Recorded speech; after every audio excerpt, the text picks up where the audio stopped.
guys, welcome back to my channel Panjami's Classroom. In the video, நம்ம 12th standard biobotany chapter 1 asexual and sexual reproduction in plants development of male gametophyte பத்தி தான் நம்ம பார்க்க போறோம். So இதுக்கு முன்னாடி microspore, pollen grain, microsporogenesis அதை பற்றி டீட்டெயிலாக பார்த்தோம். அண்ட் ஆண்ட்ரீஷியமோட லாஸ்ட் டாபிக் பார்த்தீங்கன்னா இந்த டெவலப்மெண்ட் ஆஃப் மேல் கேமட்டோஃபைட். இதோட ஆண்ட்ரீஷியம் பார்ட் வந்து ஓவர். நெக்ஸ்ட் வீடியோவில் நம்ம எல்லாமே கைனீஷியம் அதை பற்றி தான் நம்ம பார்ப்போம். ஸோ நமக்கு வந்து மைக்ரோஸ்போரோஜெனிசிஸ்ல மைக்ரோஸ்போர் தான் ப்ராடக்டா நமக்கு கிடைக்க போகுது. அண்ட் அதுதான் பார்த்தீங்கன்னா மேல் கேமட்டோஃபைட்டோட ஃபர்ஸ்ட் செல். இது வந்து ஹாப்ளாய்ட் கண்டிஷன். ஹாப்ளாய்ட்னா என்ன, டிப்ளாய்ட்னா என்னன்றது நமக்கு தெரியும். அண்ட் முன்னாடி இருக்கிற வீடியோஸ்ல நான் எக்ஸ்பிளைன் பண்ணியிருக்கேன். பட் இருந்தாலும் நான் இதில் சொல்றேன். ஹாப்ளாய்ட் அப்படின்றது நம்ம என் அப்படின்னு ரெப்ரசன்ட் பண்ணலாம். ஹாப்ளாய்டுன்னு இருக்கு, டிப்ளாய்டுன்னு இருக்கு. டிப்ளாய்டை வந்து நம்ம 2n அப்படின்னு ரெப்ரசன்ட் பண்ணுவோம்.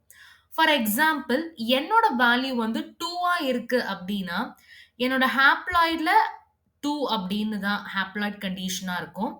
அண்ட் டிப்ளாய்ல என்னவா இருக்குன்னா 2 இன்டூ 2 என்ல வேல்யூ வந்து 2ன்னு சப்ஸ்டியூட் பண்ணீங்கன்னா 4ன்னு வரும். ஸோ இதுதான் வந்து ஹாப்ளாய்ட் அண்ட் டிப்ளாய்டோட டிஃப்ரென்ஸ். அண்ட் நம்ம மைக்ரோஸ்போர் பார்த்தீங்கன்னா ஹாப்ளாய்ட் கண்டிஷன்ல இருக்கும்.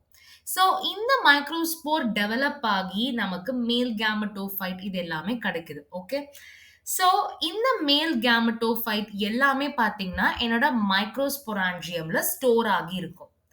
இப்போ இந்த மைக்ரோஸ்போர்ல இருக்கிற நியூக்ளியஸ் பார்த்தீங்கன்னா மைட்டாசிஸ் டிவிஷன் பண்ணும். மைட்டாசிஸ் டிவிஷன் நம்ம எந்த ஒரு ப்ராசஸ்லயும் நம்ம பார்க்கல இந்த லெசனை பொறுத்த வரைக்கும்.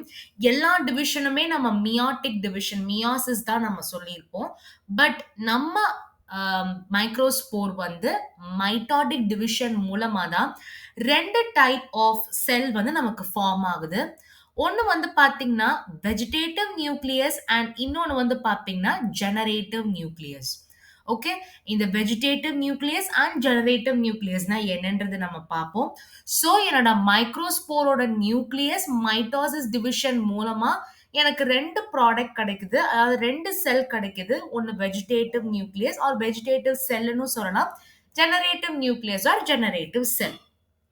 ஸோ இந்த ஜெனரேட்டிவ் செல் வந்து பார்த்தீங்கன்னா வாலை சுற்றி இந்த ஜெனரேட்டிவ் செல் வந்து இருக்கும். ஸோ இது வந்து நம்ம முன்னாடியே பார்த்துருந்தோம், எக்ஸைன், இன்டைன், நியூக்ளியஸ், ஜெம்போர் அது எல்லாமே. ஸோ இதுதான் நம்மளோட நியூக்ளியஸ். அண்ட் இந்த நியூக்ளியஸ் தான் மைட்டாட்டிக் டிவிஷன் மூலமாக எனக்கு வெஜிடேட்டிவ் செல் அண்ட் ஜெனரேட்டிவ் செல் ப்ராடக்டை நமக்கு கிடைக்குது. அதோட டயக்ராமேட்டிக் வியூ தான் இதுல வந்து கொடுத்துருக்காங்க. ஸோ இந்த டி டயக்ராம் வரைக்கும் நம்ம பார்த்துட்டோம். இப்போ நம்ம என்ன சொல்றாங்க அப்படின்றத பார்ப்போம். ஸோ இந்த ஜெனரேட்டிவ் நியூக்ளியஸ் பார்த்தீங்கன்னா வாலை சுத்தி இருக்கும் அப்படின்னு சொல்லியிருக்காங்க. பார்த்தீங்கன்னா நம்மளோட வால் சைட்ல தான் நம்மளோட ஜெனரேட்டிவ் நியூக்ளியஸ் வந்து இருக்கு. ஸோ இந்த ஜெனரேட்டிவ் நியூக்ளியஸ் இருக்கும்போது எனக்கு 2 அன்ஈக்குவல் செல்ஸ் வந்து ஃபார்ம் ஆகுது. அதுல வந்து பாத்தீங்கன்னா லார்ஜா இருக்கக்கூடிய இர்ரெகுலர் நியூக்ளியஸ், அதுல அந்த நியூக்ளியஸை நம்ம வெஜிடேட்டிவ் செல் அப்படின்னு சொல்றோம். அண்ட் இன்னொன்று வந்து ஸ்மால் ஜெனரேட்டிவ் செல் அப்படின்னு சொல்றோம். அதாவது ரொம்ப சிம்பிளா சொல்லணும் அப்படின்னா என்னோட ஜெனரேட்டிவ் நியூக்ளியஸ் இதுதான் என்னோட ஜெனரேட்டிவ் நியூக்ளியஸ். என்னோட வால்ல இந்த ஜெனரேட்டிவ் நியூக்ளியஸ் பார்த்தீங்கன்னா இருக்கு. ஸோ இந்த ஜெனரேட்டிவ் நியூக்ளியஸ் என்ன பண்ணும் அப்படின்னா இன்னும் டிவைட் ஆகி எனக்கு 2 ப்ராடக்ட் வந்து ஃபார்ம் ஆகுது. 2 ப்ராடக்ட் அப்படின்றது 2 அன்ஈக்குவலா இருக்கக்கூடிய செல்ஸ். அதாவது சைஸை பொறுத்த வரைக்கும் ஈக்குவல் கிடையாது. ஒன்னு வந்து பாத்தீங்கன்னா பெருசா இருக்கும், ஒன்னு வந்து பாத்தீங்கன்னா சின்னதா இருக்கும். அந்த ரீசன்னால அன்ஈக்குவல் செல்ஸ் அப்படின்னு சொல்றாங்க. இதுல பெருசா இருக்கிற செல்லை வந்து வெஜிடேட்டிவ் செல் அப்படின்னு நம்ம சொல்றோம். அண்ட் சின்னதா இருக்கக்கூடிய செல்லை ஜெனரேட்டிவ் செல் அப்படின்னு சொல்றோம். ஓகே, என்னோட ஜெனரேட்டிவ் நியூக்ளியஸ் டிவைட் ஆகி எனக்கு vegetative cell and generative cell ப்ராடக்டா வந்து ஃபார்ம் ஆகுது. இந்த வெஜிடேட்டிவ் செல் பார்த்தீங்கன்னா பெருசா இருக்கும். அண்ட் அவங்களோட நியூக்ளியஸ் வந்து ஒரு நார்மலான ஷேப்பா இருக்குது. அதாவது ஒரு ரெகுலர் ஷேப் இல்லாம இர்ரெகுலர் ஷேப்பா இருக்கும். அண்ட் இந்த வெஜிடேட்டிவ் செல் பார்த்தீங்கன்னா என்னோட ஃபுட் மெட்டீரியலை ஸ்டோர் பண்றதா இதோட பெரிய வேலை. அண்ட் சின்னதா இருக்கிறத நான் ஜெனரேட்டிவ் செல் அப்படின்னு நம்ம சொல்றோம். ஓகே, ஜென்ரலா பார்த்தீங்கன்னா, இந்த 2 செல்டு ஸ்டேஜ் அதாவது 2 செல்டு ஸ்டேஜ் ஏன்னு சொல்றாங்கன்னா, 2 செல் இருக்கிறதுனால 2 செல்டு ஸ்டேஜ் அப்படின்னு சொல்றோம். இந்த 2 செல்டு ஸ்டேஜ்ல இருக்கும்போது, ஆந்தர்ல இருந்து போலன் வந்து ரிலீஸ் ஆயிடும்.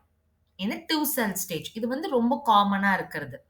ஆனா சில பிளான்ட்ஸ் பார்த்தீங்கன்னா, 3 செல்டு ஸ்டேஜும் இருக்கும். 3 செல்டு ஸ்டேஜ் அப்டின்னா, 3 செல் ப்ராடக்ட்டா வந்து ஃபார்ம் ஆகுது. ஸோ அது எப்படி 3 செல் ஃபார்ம் ஆகுது அப்படின்னு பார்த்தீங்கன்னா, இப்ப நமக்கு முன்னாடி கிடைச்ச ப்ராடக்ட் ஜெனரேட்டிவ் செல் இருக்கு இல்லையா? அது திருப்பியும் டிவிஷன் பண்ணும். செல் டிவிஷன் நடக்கும். அப்படி செல் டிவிஷன் நடக்கும்போது, எனக்கு 2 மேல் கேமெட் வந்து ஃபார்ம் ஆகுது. ஓகே. அததான் இதுல சொல்லியிருப்பாங்க. இது வந்து பார்த்தீங்கன்னா, 3 செல்டு ஸ்டேஜ்க்கானது. இது வந்து 3சி நான் சொல்றேன். இது வந்து 3 செல்டு ஸ்டேஜ். ஸோ எனக்கு 2 மேல் கேமெட் அண்ட் ஒரு நியூக்ளியஸ், டியூப் நியூக்ளியஸ் வந்து கிடைக்குது. ஸோ இத வந்து 3 செல்டு ஸ்டேஜ் அப்படின்னு சொல்றோம். அண்ட் என்னோட 2 செல்டு ஸ்டேஜ்லயே பார்த்தீங்கன்னா, என்னோட போலன் வந்து ரிலீஸ் ஆயிடும். ஸோ நல்லா ஞாபகம் வச்சுக்கோங்க. 2 செல்டு ஸ்டேஜ்ல இருக்கும்போதே ஆந்தர்ல இருந்து போலன் கிரெயின்ஸ் ரிலீஸ் ஆயிடும். அண்ட் 60% ஆஃப் த ஆஞ்சியோஸ்பெர்ம்ஸ்ல பார்த்தீங்கன்னா, போலன் வந்து 2 செல்டு ஸ்டேஜ்லயே வந்து ரிலீஸ் ஆயிடும். இது வந்து இம்பார்ட்டன்ட்டான 1 மார்க் கொஸ்டின். அண்ட் இந்த மேல் கேமெட்டோஃபைட் இன்னும் டெவலப் ஆகி, நல்லா டெவலப் ஆகிட்டே இருக்கும். எப்ப டெவலப் ஆகுறது ஸ்டாப் ஆகும் அப்டின்னா, என்னோட போலன் வந்து கரெக்ட்டான ஸ்டிக்மா ரீச் ஆகுற வரைக்கும் என்னோட மேல் கேமெட்டோஃபைட் வளர்ந்துகிட்டே இருக்கும்.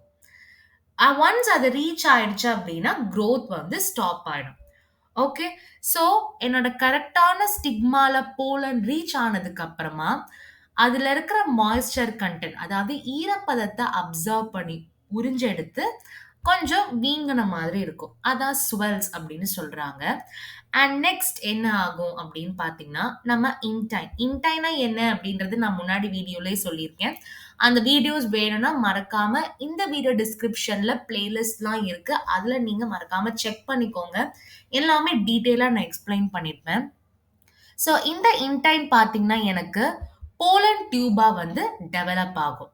இப்போ என்னோட போலன் வந்து 2 செல்டு ஸ்டேஜ்ல லிபரேட் ஆகும்போது, என்னோட ஜெனரேட்டிவ் செல் வந்து பார்த்தீங்கன்னா, போலன்ல தான் இருக்கும். அந்த போலன்ல இருக்கக்கூடிய ஜெனரேட்டிவ் செல் 2 மேல் செல்ஸா வந்து நமக்கு ப்ராடக்ட்டா கிடைக்குது. ஸோ இந்த 2 மேல் செல் கரெக்ட்டான ஸ்டிக்மா ரீச் ஆனதுக்கு அப்புறமா, இல்லன்னா என்னோட எம்பரியோ சாக் ரீச் ஆகறதுக்கு முன்னாடி போலன் டியூப்லயும் இது வந்து எனக்கு என்ன ஆகும் அப்டின்னா, லிபரேட் ஆகும். ஸோ இந்த டயகிராம் தான் இதுல சொல்லியிருப்பாங்க. ஸோ என்னோட இன்டைம் வந்து பார்த்தீங்கன்னா, போலன் டியூபா டெவலப் ஆயிடும்.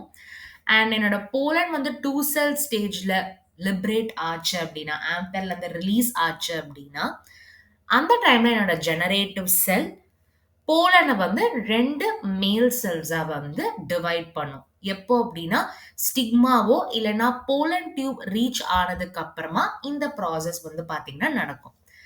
ஸோ மேல் கேமெட்டோஃபைட்டோட டெவலப்மெண்ட் பத்தி நம்ம பார்த்திருந்தோம். அண்ட் இந்த டயகிராம் இம்பார்ட்டன்ட்.